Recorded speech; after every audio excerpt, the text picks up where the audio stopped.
Balita naman sa Metro Manila, isang sunog ang sumiklab sa Barangay 186 sa Maynila kahapon ng madaling araw. Ang sunog nagmula sa isang gusali na pagawaan ng mga damit.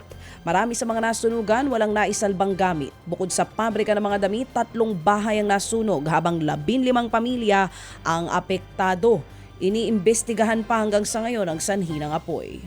Sinabuyan ng asido ang isang volunteer lady guard sa Las Piñas. Sa kuha ng CCTV sa isang subdivision noong March 14 ng madaling araw, makikita ang pagdaan ng isang lalaki sa guardhouse. Sabay saboy ng asido sa mukha ng gwardya.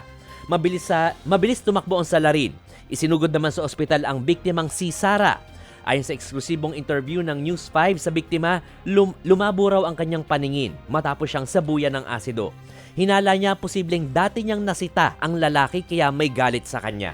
Tinambangan ng sasakyan ni Bureau of Corrections Chief Gregorio Katapang. Sakay ng pickup truck ni Katapang ang 2 security escort nang dumaan dito sa Skyway sa Maynila. Papunta noon ang mga escort sa Quezon City para sunduin si Bucor Deputy Director General for Administration Attorney Al Pereras nang mangyari ang nasabing ambush. Agad namang tumakas sa mga salarin na lumusot sa nagtahan exit. 4 na tama ng bala ang tumama sa pickup truck. Base sa tama sa sasakyan ni Katapang, pinuntirya ng mga salarin ang passenger seat ng pick-up. Bulletproof ang pick-up truck at walang nasaktan.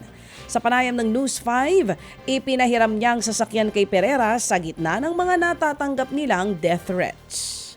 Ted Filon at DJ Chacha ngayon nasa Radyo 5 92.3 News FM Monday to Friday 6 to 10 a.m.